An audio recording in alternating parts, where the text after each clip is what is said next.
I wanted to talk about money mindset because that is the theme of today's show is money mindset. It's huge. Um, and so if you have questions around money mindset, obviously those are extremely welcome. We want to hear those. Money mindset. All right. So here's the deal, right? We all have to relate to money, right? We all relate to money and we all have feelings on money, right? We make money and we feel good. Like we invest in the stock market or in Bitcoin or whatever, and the numbers go up and we're like, oh my God, I'm on top of the world and I feel like a genius and all of that stuff. And then the numbers go down and we feel terrible. And it's like we put so much stock into the money. And we have so many opinions about money and what is a lot and what's a little and whether we have enough or not enough or whether we have a lot or a little. We put so much energy and emotion and meaning into money, and it's not helping us. It's really not helping us.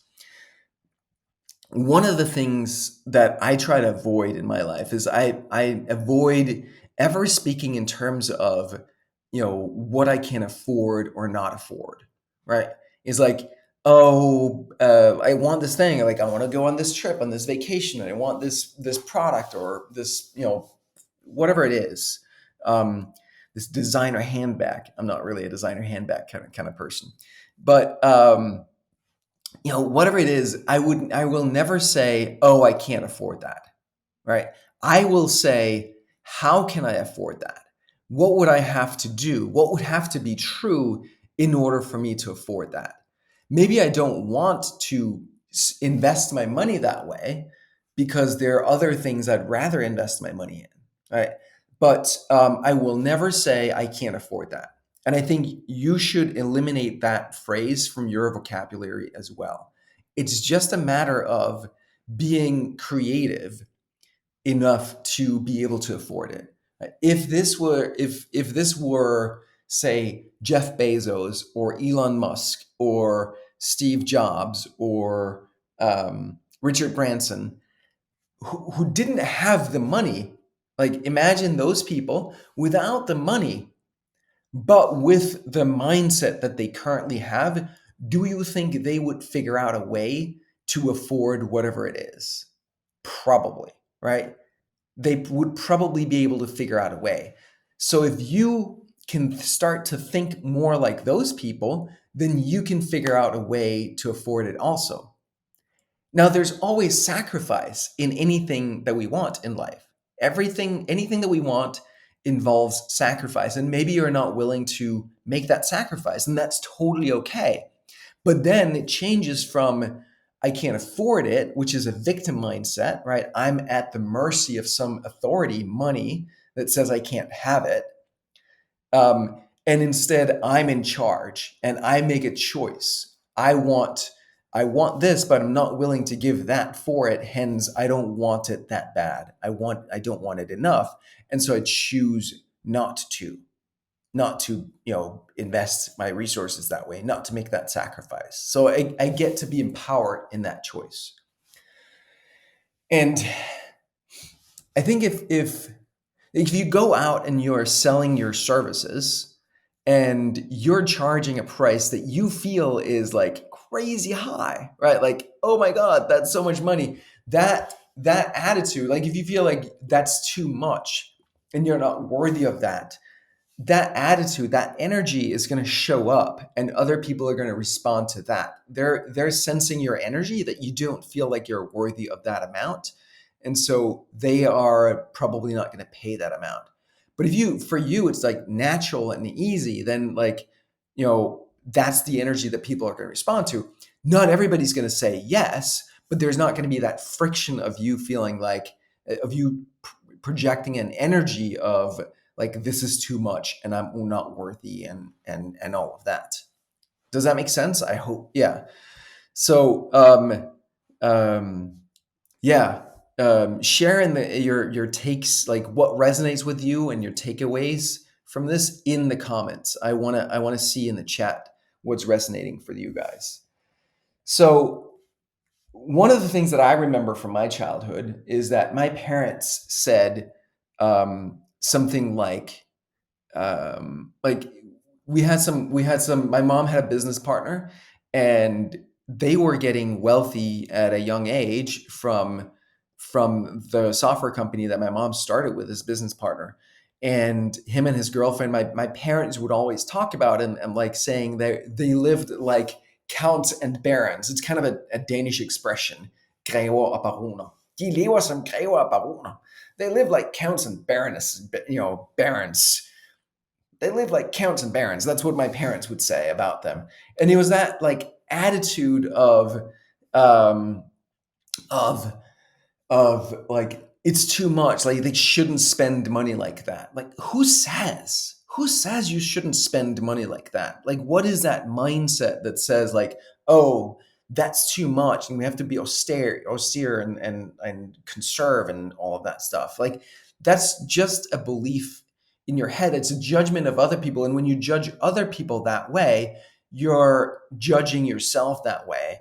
And so you feel like, oh, those people are like, they have too much or they're charging too much for their stuff. And that's like that mindset, a mindset like that is really going to keep you down in terms of what you can charge for stuff and in terms of what you can make. And so you're just going to never exceed that ceiling because you don't want to be that kind of person that is whatever it is that you think about these people, that they're counts and barons or they're like, you know, too good for like whatever judgment you have on them. You don't want to be that person yourself, and so you're going to make sure that you never get to that level. I grew up, so think about for you, what are those conversations that you overheard as a child that your parents were having about money, right? When you're in bed maybe, or you're just like doing your thing, and you were like, yeah, just overhearing your parents having the conversations like, oh shit, all the bills and we can't pay them and these damn bills, and what is like they're like, it's like the landlord is terrible or a bad person, or all the people with money, rich people are evil or bad. Like all of those stories that you overheard, they impacted you, and unless you change it, then you are you're going to be at the mercy of those beliefs that are in your mind somewhere. So you want to actively change it. One of the things that I've done to actively change it is to just like go hang out with rich people, go to rich people's neighborhoods and just admire what they've been able to create and make. A lot of really rich people make beautiful stuff. I visited what is it, Kelowna in Canada recently, and my buddy Dan took us on tours of some wineries, and these were like billionaires that had built these incredible, beautiful, amazing wineries. Like they just love the wine and the land and all of that, the architecture, all that stuff so much that they build this amazing, beautiful stuff. And it's such a blessing that they exist. And so instead of being like, oh, and they have so much money and why don't they spend it on the poor or something, like whatever your story is, try to just look at them and admire them for what they've done, what they've created and what they've become and how they've done that, and then learn from them, right? How did they do that? How do they become who they are? How did they get into this position? I had a conversation with Gay Hendricks some years ago. I think it was in 2013, so that would be 9 years ago. And it really stuck with me. If you guys are not familiar with Gay Hendricks, go check him out. He has some amazing books. How to Love Yourself is one of them. Something like that is the title. The Big Leap is another great one. He's got some amazing books. Phenomenal guy. And I started coaching with him in 2012 when I was living in India and I was broke, and I invested a lot of money. I invested $4,000, which was a ton of money for me at that time, so that I could work with him one on one, and it was phenomenal. And we're friends today, which I'm grateful for. But in 2013, he said something to me. He asked me, Calvin, how much do you invest in your own growth every year? in like workshops and seminars and or masterminds or books and courses and all of that good stuff, right? And I looked at it and it wasn't a lot. It was very little at the time. And he was like, I would advise you to really invest way more in yourself. And he said, in my experience, that investment that we make in ourselves in things of that nature, workshops, courses, seminars, etc., coaching, etc., comes back tenfold. So it's like it's just a matter of how much money do you want to make, how big do you want to make it, and then invest appropriately. And I've done that since. And, I'm now at a completely different place than I was back 9 years ago. And I do attribute that um, primarily, honestly, to my willingness to do that work. And that all of that work hasn't paid off just in business. It's paid off in every area of life, in health and in relationships and in business and wealth. So really, like that investment in yourself and that like changing that mindset about what is a lot or what is a little. Like if you think about it, it's like, the scarcity mindset is how can I get the most, growth. If it is like if you're buying a course, right, or a coaching program or whatever, like how can I make the most money from this investment in this coaching program? That's kind of the scarcity mindset of way of looking at it. I'm not saying that's a bad way of looking at it. I think that's a valuable um, parameter to consider when you're evaluating different options. But if you think of it as just kind of like from a more spiritual perspective of like, let me trust the universe here. And my principle is just let me make sure that I invest enough in myself. And then it just becomes, oh, great, this is 10,000. Phenomenal. That's 10,000 invested right now. It's kind of like I'm investing myself. It's like if you listen to VCs, venture capitalists talk, right? Having a lot of money to invest is really hard, and just finding enough things to invest in is difficult. And so, if they have a large fund, they just need to write really big checks and invest a lot. And so, if it's like, well, my goal is to invest, whatever it is, $10,000 in myself and my personal growth this year, or $100,000, or whatever the amount is, it's just like, oh, here's the thing that costs 10,000. Great, let me do that because then I'm almost at my budget, right? Like it becomes just a matter of like, all right, great. Let me just make sure that I use this budget, and I don't need to worry too much about am I putting it here or there or some other place, because I just trust that whatever I invest in, and if I feel called to it, it's going to work out. You never know exactly what you're going to get from one of these investments. That's the beauty of it. Right? If you knew exactly what you needed, you didn't need the help. You could just go do that. But where the real growth happens is when we invest based on a hunch and intuition, and then we recognize after the fact, oh, that was exactly what I needed. It wasn't what I thought I needed, but that was way better. There's way more growth there than I thought that I wanted, that I needed. And that happens to me all the time. All right. And with that, I know we have some questions. I'm going to get to your questions, and I'm sure we'll get to more money mindset. So we got Carrie here. I'm going to loop you in. Let's see. Hi there. How are you? Hey, Carrie, it's great to see you. I'm Yeah, fantastic. good to Thank be you. How back. are you? Yeah. Yeah, so I wrote a question in there about this because I recently I hurt my back and I literally could not tie it to anything. I don't think I did anything physical that made me hurt my back. And so I go to my Louise Hay You Can Heal Your Life book. And it I use says, that. about, lower back is fear of money. And I'm thinking, consciously, I don't think I have a fear of money. I mean, I've Mhm. had definitely some struggles in the last few years. I'm just finally feeling like I'm getting my legs underneath me with my own business. Um, but so it was weird to have this back problem come in. I mean, it's so bad that I like when I was breathing, it was like taking my breath away sometimes. Or if I sneezed, forget about it. I was scared to sneeze because it would hurt so bad. And so I'm wearing a back brace right now to support it and sit up straight. Oh, I think wow. I think it's just like from sitting too much. So like I Mhm. immediately went out and bought a adjustable height adjustable desk so that I could stand some of the day and stuff. But I'm wondering, my question after all that is, if they're unconscious money blocks, then how do you overcome them when you don't even know that they're really there? Yeah, that's a great question. So, I mean, first of all, we don't know. It might be a money question, my money issue. It might not, but it's worth exploring for sure. The other thing that I have heard about lower back is anger. Um, so repressed anger can also be lower back. I'm not the expert on that. That's where like I've done 4 hours of body therapy today before coming here. Wow. That's my go-to. I always do that. I did 3 hours last week. I do a lot of body therapy when I'm in Denmark. That's one of the reasons that I come here. It's just so powerful. So that's how I deal with things like that. If you have the opportunity to fly to Copenhagen, I would highly recommend it.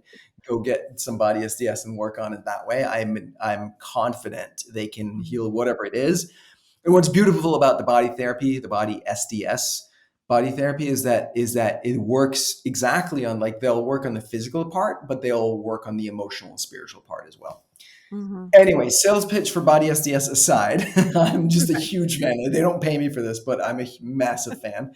Um, yeah, the way that you get at unconscious blocks is that you start wondering about it.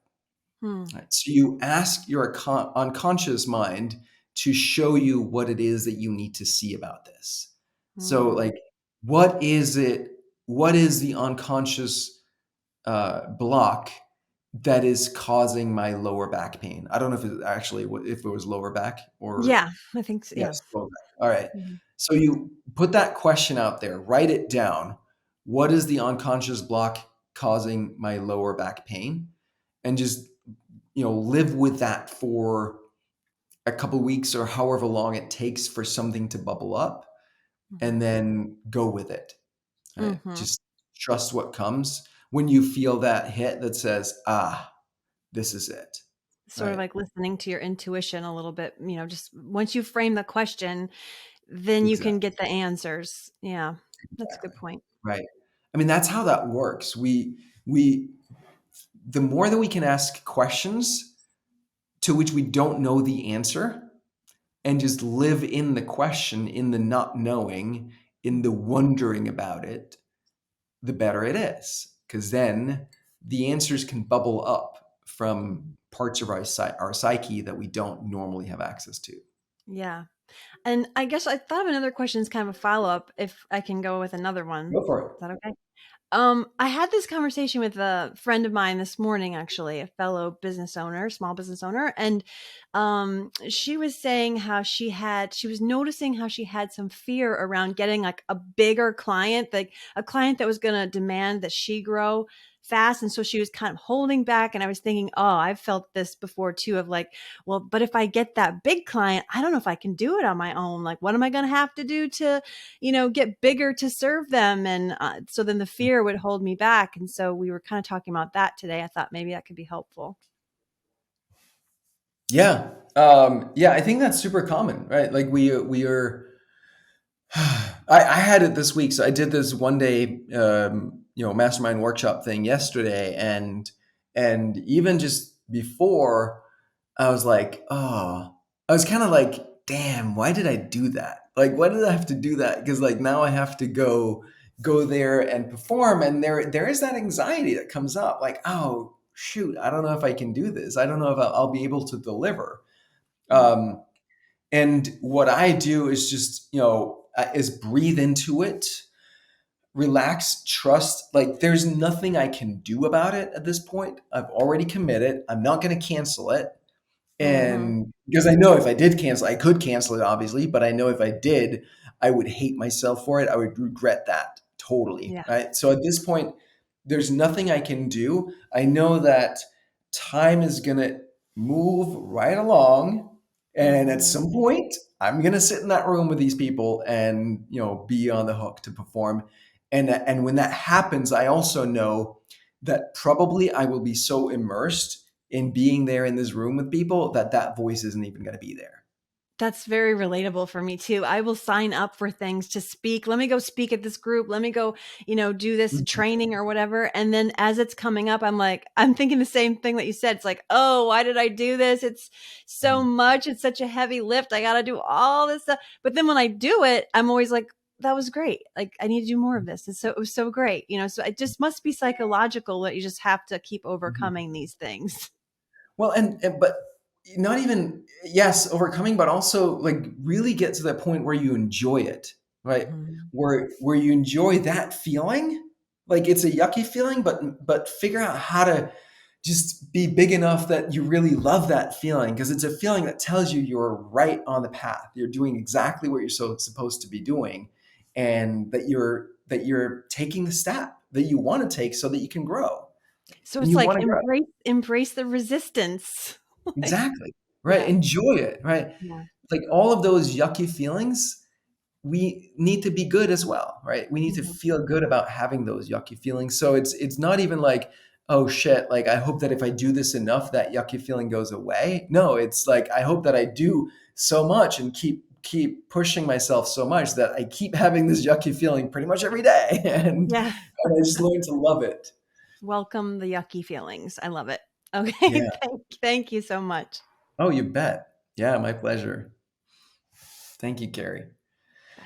Yeah, so the other thing that happened was, sitting there and being like, oh shit, tomorrow I have this thing, and like now I need to get to bed on time. And I also invited people to join me for a workout at 7 a.m. So I was like, oh God, I have to get up at 6 something to get to the workout and on time. And then they're there. And what if, whatever, nobody shows up, or like, all those worries and fears, just asking them to just go away, just be focused, be present on what you need to do right now, breathe, and be okay with it. It's all going to be okay.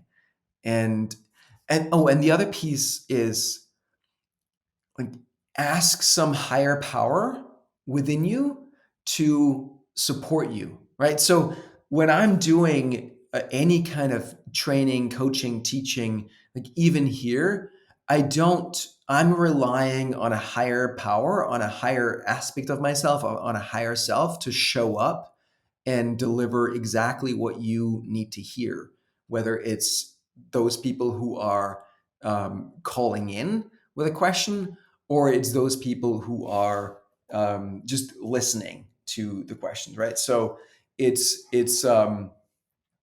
I trust that we are. I trust that whatever you guys need to hear is going to come through me. All right, that's the game. That's the game. So let me see here. We've got some questions. I think we got some questions in the chat from people. So Chad is saying, "What have been your keys in overcoming a scarcity mindset, and how have you rewired your mindset? Affirmations or what?" Um, it's a great question. Definitely affirmations. So I had a lot of resistance towards being rich. I didn't want to be rich. I had a programming in my head that said, if you're rich, you're an asshole. You can't be a good person. You can't have any friends.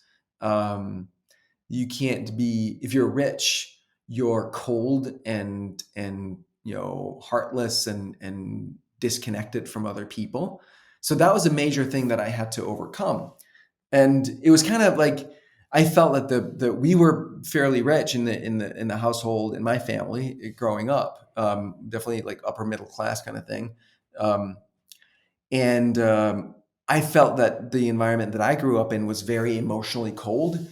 But then I would go to some of my friends' houses, and they were comparably a lot poorer, and I would feel very connected there. I would feel that there's life and love and connection, and it felt warm and welcoming and all that. And so I associated that with being poor, and I really, yeah, wanted that. I liked that. I was drawn to that energy, but I associated it with them being poor versus just associating it with them being different kind of people. So I had to reprogram that. There was I was at a workshop with Debbie Ford years ago, And she has, if you guys are not familiar with Debbie Ford, she's worth looking at. She has a book called The Dark Side of the Light Chasers. So her thing is about projection. She calls it the shadow. And it's this idea that whatever we judge other people for, we secretly are ourselves, but we don't want to admit it. Right. So whenever you see someone judge someone else, like, oh, you're like, if there's emotion attached to it, so it's like you're a liar, or you're a like hypocrite, or you're a like you're a whatever it is, you can be damn sure that that person is also guilty of the same thing. They have the same quality. So it's really instructive to look at the judgments we have of other people. Now, the cool part is this is true for both negative and positive judgments. So when you look at your idols, and for example, I would look at Steve Jobs and I'd be like, Steve Jobs is powerful, and he's visionary, and he's inspirational, and he is a great persuader. All of those qualities are qualities that I have within me. Otherwise, I wouldn't be able to see them, and I wouldn't be attracted to them. I wouldn't be moved by them in Steve Jobs. And so looking at those projections is extremely powerful. Right. So I would do both. I would look at what are the projections I have where I have like, oh, he's like he's rich, and I don't like that, right? I'd look at those, and then I'd just start saying that I'm rich. I'm rich. I'm rich. And in the beginning I felt like really awkward, like I'm rich. Oh no, like, oh, I hope nobody heard that. Like shit, I don't want anybody to think that I'm rich. And it just felt physically uncomfortable to say that. And you say it over and over again. You say it to other people in that workshop format or in the mirror, and the energy comes off of it, and you're like, yeah, I'm rich, and so what? Like it becomes meaningless, right? Versus like, I'm rich. Oh no, terrible. There's a lot of meaning there. It's bad. It means I'm cold. It means all these things. And then moving to I'm rich. It's just a fact. It's just a statement of fact. It's like it's 7:33 p.m. here in Copenhagen. Like it's like there's nothing like it's not good or bad or right or wrong. It's like it's just it's just whatever it is, right? That's where we want to get to with those negative projections. And the positive as well, like, obviously Steve Jobs was pretty darn rich.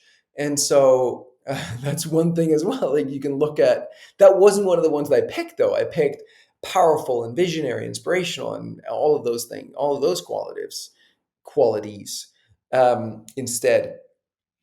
But those were qualities I didn't want to own in myself. I didn't want to be powerful. I didn't want to be um, visionary, inspirational, because it was too much responsibility, and I was really afraid of my own power because I was the subject of my dad's power growing up, which was also, his temper. And so I felt very hurt by that as a kid. And I want to say, like, I love my dad, and I've worked through all of this, and I have a phenomenal relationship with my dad. I don't blame him for anything he did or didn't do. But that was my programming unconsciously, was, oh, power means you hurt other people. And so I don't want to be powerful. Yet I admired Steve Jobs from being powerful. So that was a clue to me, like, oh, maybe I am actually really powerful. That's an innate quality in me, but I'm just not allowing myself to express it. And so we can use projections in that way. Yes, Carrie's saying, say it with me, I'm rich. Yes, fuck yeah, you're rich, right? Thank God I'm rich. Do it. Yes, that's exactly that. Um, we want to be comfortable with ultimately being all things. I'm a murderer. Yeah, I actually killed a banana fly earlier today. I did. It was in my kitchen, and I grabbed it with my hand and I murdered it. I'm a murderer. I'm okay with that. I can live with that. I'm a liar. Yeah, totally. I have actually lied to people about stuff in the past. It's happened totally. And honestly, I might do it again. I probably will. I think there's totally situations where lying is the correct thing to do. And in those cases, I'm going to lie. So Am I a liar? Yeah, I'm a liar. So I don't have any judgment on that. It's just like, it is what it is, right? There's no, it's not good or bad, right or wrong. It's just 7:36 p.m. in Copenhagen right now. Yeah. Cheers, guys. Keep the questions coming, though. This is the funnest part for me. Like, really, if you enjoy the show, the way that you pay your dues, this is free and it is a complete giveaway. And we do this to generate the maximum amount of value for everybody here and everybody who watches the replay. But the way that you can really show your appreciation and pay me back is by getting on live with me, even just to say, hey, that thing you said right there really resonated with me. Like, it doesn't have to be a question. It can just be like, hey, can you expand on that? Like, or that really resonated with me and here's how. Just jump on with me. I really appreciate that. I promise I don't bite. It's literally my favorite thing to do. And that's funny too with what we were talking about before, because that day yesterday when I did that workshop, it was like I was just like, oh God, how haven't I been doing this for so long? Like, for me, in person with a group of people where we don't have a set agenda or thing that we need to get through. I'm just meeting the people who are in the room and I'm trusting that I'm able to channel whatever these people most need to hear that day in the time that we have together. And it's my favorite thing to do. And I'm really, really effing good at it. I'm really good at it. And I come up with stuff that would never have, happened. I would never have created any other way. Like, yesterday, I developed a whole model, a whole framework that I just kind of downloaded and it just happened on the spot with this group of people. And I'm realizing this is how I create content. This is how I create frameworks and models. I don't sit at home and think about it. I get together with a group of people in a room physically together, and then just magic freaking happens. And that's important to know because I haven't been doing that for a long time. And so, and doing this thing that I was so like regretting Tuesday night having done, and I had all kinds of feelings on it, which we can talk about as well. I'll probably share at some point about like the whole emotional roller coaster. But having doing that was like the most amazing, powerful thing that I could possibly do for myself, and I almost didn't do it. And yeah, like I think we do that all the time, where we yeah, the thing that is the most valuable thing that we could possibly do, we have a resistance on it, right? And maybe we do it, maybe we don't. So um, yeah. And so I want to do a lot more of that, getting in a room with people, channeling whatever they need to hear, not too much structure, and just, helping massive unlocks. And in the process, creating models, frameworks, and content. That's my sweet spot. And I can't believe I haven't been doing it for a while, but now it's going to happen. All right. We got Kimberly. Kimberly is calling in. Let's do it. Hello, long Hey, time no Emily. Great to see you again. Yeah, nice to see you too. So first of all, I completely relate. Like every time I put on a concert or any kind of performance, I'm like super jazzed. And then when it comes to it, I'm like, why the hell did I like, why am I doing this? Why did I choose this? What am I doing? And then but there's no you just do it and afterwards I'm Mhm. always like this, I feel like $1,000,000. It's There you that's where go. I feel most like connected spiritually, and just connected with others is when I do those things that scare the shit out of me. Right.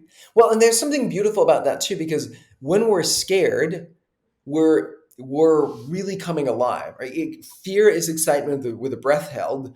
Breathe through it becomes excitement, but it becomes this like we're feeling alive. We're actually kind of open in a way when we allow ourselves to move through that fear, and so that opens up that channel even more. Yeah, yeah, absolutely. So okay, here's my question. So I'm being super, I'm just, I'm being unfiltered. This is called unfiltered. So I'm going to be unfiltered as well. So one of the things that I I was super I was super down the other weekend. I've had like some major personal stuff going on that I'm working through, and I was feeling so much pressure. Like I'd sit down to work on all my, my courses and everything, and which I love doing, but I was feeling like the weight of the world. Like if I don't get this thing launched, then I'm literally not going to have a roof over my head, and I'm going to have to move back to Oregon. And while that would be wonderful to be by my family and friends, it's not. That's not what I intended to do when I came here. I intended to build a life. So I ordered a very sad, in my sad state, I ordered a pizza on DoorDash. And as I'm like eating the first bite, I'm like crying. I'm like, this is so good though. I'm like, oh, I could just go deliver some food to some depressed people on DoorDash. So I've been doing that for the last couple weeks. I'm actually totally making enough to cover all my bills and everything. So now I'm actually able to work back on all my course stuff with a much more calm and peaceful energy, which That's I'm amazing. really enjoying. Yeah. But it was funny because I'm also like working on myself, my personal development through my DoorDash work. I had 15 5-star reviews, and then yesterday I got a 1 star. Somebody that I delivered food to last week went on today and gave me a 1 star review. And it reminds me of when I post something on YouTube, like a song, and there's like there might be like 500 thumbs up and 1 thumbs down. And I'm just like, what the hell, right? So my question for you is, I feel like there's a certain element of people say, oh, just don't let the negative reviews or people that have complaints or feedback, don't let it affect you or get you down. But I also feel like part of what makes me is my ability to connect with people. And I feel that I really enjoy the feedback to make sure I'm doing a good job. And so as I go into putting my own business up, getting it going, I'm just wondering, like, how do you deal with people and their negative feedback and keep feeling good, but without like detaching yourself completely to where you're just in your own little world, like, oh, I'm doing a great job, and everyone's like, no, you're not, and you're just like in your own world and it's not even real. Totally. No, I hear you. That's a great question. First off, I need the name and the address of this person giving you a 1 star review because I'm gonna go personally beat them the fuck up. I don't know. Unfortunately, I would do that. I'd be like, hey, let's have a conversation. Yeah. Well, Do I'm it. just gonna beat them up. So hey, different different approach. But anyway, no. Yeah. So a couple things, I do think that like my typical answer is, um, obviously look at the content of the feedback, right? Is there something there? Is there something valuable there that you can learn from? I think that's totally fair. Like look at that. I don't know what that case is, but if there is something that you can take from it, that's great. Sometimes you have to dig underneath the tone because like someone leaving a one, like that's the problem with reviews, right? It's usually either 5 star or 1 star, right? Like and it's like, yay, great, like whatever, or like, yeah, this is the worst like delivery of a pizza freaking ever, right? This is terrible. Like, it's like, oh, come on, dude, it's freaking pizza, right? Um, so so maybe there's some truth there. We will also always want to be open to whatever the truth is, even if it's expressed in a very negative, rude, harmful, condescending way. Like we still want to look for the nugget of truth. Whenever people are being just mean and nasty, like that's always about them, right? That's is their projection, it's their emotional state. All it's like nobody in their right mind wants, like, no good person is going to be mean to another person, or at least no person in a good state of mind is going to be mean to another person like that. And this obviously happens all the time online. People say shit and like they would never say that to your face. However, where I really want to go with this is what is that feeling that you have inside that from that 1 star review, right? What is the emotion that you have? And can we just be okay with that? Can I love this feeling too? Yeah. It's interesting, like with the 1 star on DoorDash, like, this is why I love doing it right now, is because I really don't give a shit.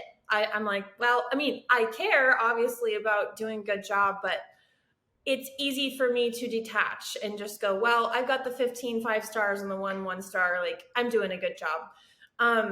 But I'm trying to like take that, I guess, into when I'm doing something that's so personal to me. If somebody, leaves me whatever, some feedback, like how to not, when it's my own creation, right? Like DoorDash was created by other people, and I'm just Mhm, a little minion. But when it's mhm. my own creation, that's where I'm like, and I see on the Simplero Facebook group, a lot of people are like, "Oh, I love Simplero, everything's great," and then occasionally there'll be someone that'll be like, "Oh, I've wanted this feature for years, and now I'm thinking about leaving," and they're just super grumpy, and I'm thinking, you must read that, and then you continue along with your day, and you jump on this show, and like you don't go sit for 2 days, ordering DoorDash Right. in I bed. know. So I need to Yeah. adapt to that mentality. I need to just be like, well, that's not the end of the world. Yeah. No, it's not. I mean, yeah, it's um for me, like sometimes, like when it gets to me is when like the storyline starts in my head that says, "Oh my God, like everybody hates this product and like Yeah, it's terrible and that's like, everybody's gonna this leave is and nobody's my ever routine. gonna buy again," like yada yada yada, right? Like, Yeah. but so far that hasn't happened, and so it's like I know to stop that train of thought and just get present. I think it's something that happens a lot with online, and that I think that like in person real human contact just reminds us all that we're just human beings, Hmm. not like, yeah, not machines or computers or something. It's like it's I feel like when we show up online it can be so easy to put that tremendous pressure on ourselves to perform and be perfect all the time. I don't know what it is, if it's like that, the Instagram photo filter or what it is that makes us all think that everything has to be perfect and we have to be perfect. But we all make mistakes, and that's okay. It's human. Yeah. And and um usually like we get reviews on Trustpilot, and like every time there's a most of them are 5 star reviews, and every so often there's a 1 star, and I'm always like, I'm so sorry you had that experience. And I genuinely am like, whatever the experience is, I'm so sorry. Let's get to the bottom of it. Let's figure out what happened, and Yeah. let's see if we can fix it. And then so I take that constructive approach to it. It's like, I really appreciate the feedback. I think my mindset is, and I intentionally make sure that I stay in the mindset of everything happens for me, right? So including that negative review, it's happening for me. It has a gift for me. Maybe it's the content. Maybe it's just I get to revisit an old triggered feeling and I get to release that. Mhm. Um, Maybe it's that person that posted that review or feedback actually is in need of compassion, and I can give them love and compassion, and the gift for me is just in being able to give that to this person even if they're not around to receive it, right? Yeah. So whatever it is, there is something, a gift for me in this Okay. always. So I just want to press you a little bit more. So like on your Facebook group, if you log in and you get this notification, someone's like, "Oh, I wanted this for years and blah blah blah, whatever." What is your emotional reaction to that? Because for me, I think I would be like, "Oh man, this is what I have to change." I'd be like, "Oh man, I'm failing. I'm such a failure, like blah blah blah blah blah." And then, clearly you don't do that. So what do you do?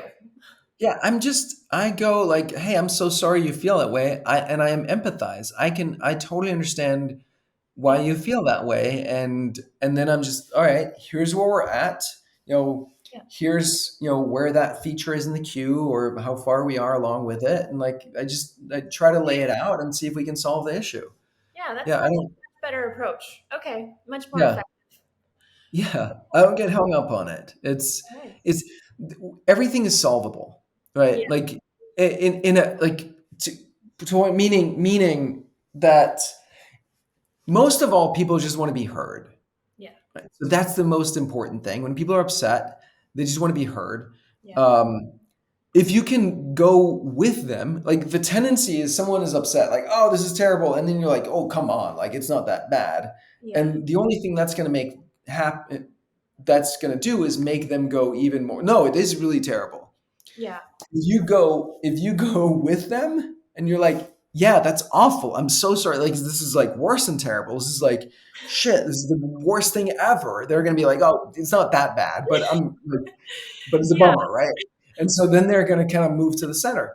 So Yeah. so but Yeah. you just go with them, like Yeah. judo, right? Where you in judo you're always using the opponent's energy Yeah. to instead of going against it, you go with it and use that energy to get where you want to go. Yeah, I think I'm just having a total aha right now. What it is, the thing my fear is just, I mean, I wrote the word down, helpless. I have felt helpless so much in the past when I was successful and I had, like the more success I've had, the more my phone was ringing, my emails were coming in, people on Facebook were messaging me, and I couldn't keep up and have Mhm, enough at the end of the day.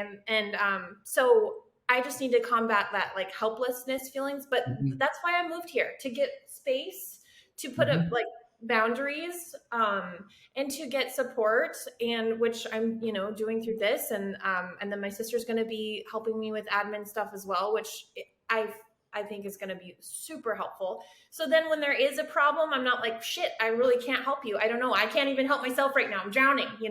Instead I'll be right. like, okay, I'll be more available to assess and either delegate, deal with it, or delegate to my sister or something. And yeah, so thank you. And That was so so big.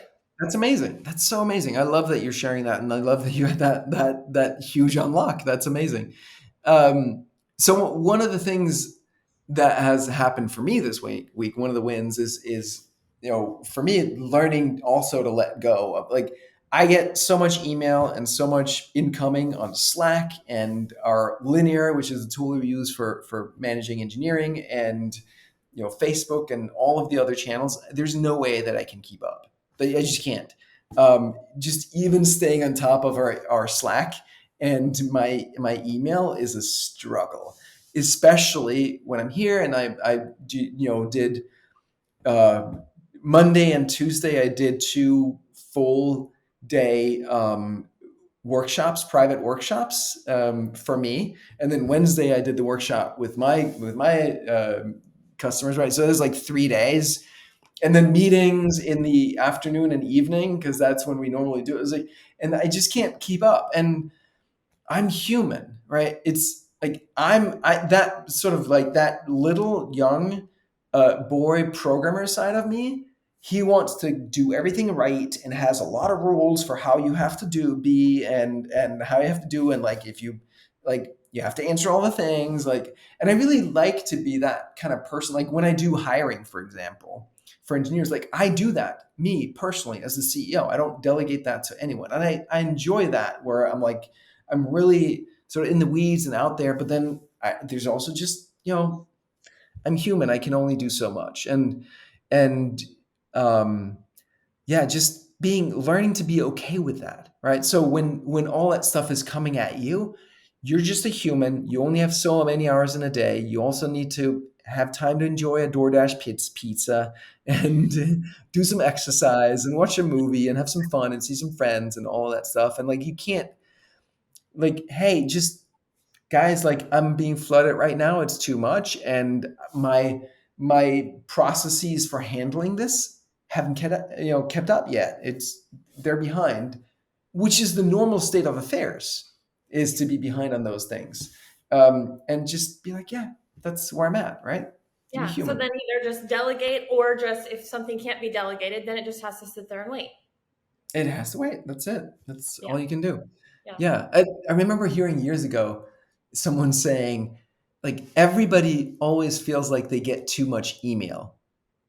And the reason why is that we're always like one step behind Yeah. in having effective systems and processes for handling whatever email load we have, right? So if it's 5 emails a day, it's like, oh shit, I can't like, and then it's 100 emails a day, and then it gets to 1,000 emails a day, and you just have to have a different system, a different way to handle 1,000 emails than you would 5. But since it's always increasing, we're always lagging behind in our ability to Yes. handle it.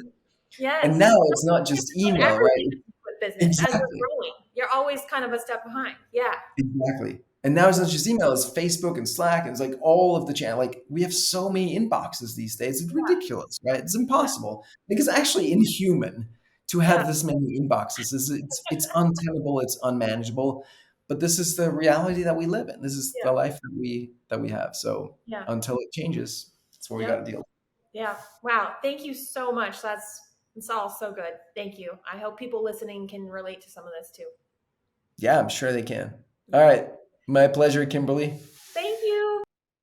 All right, bye. Yeah, guys, that's it for today. This is super fun.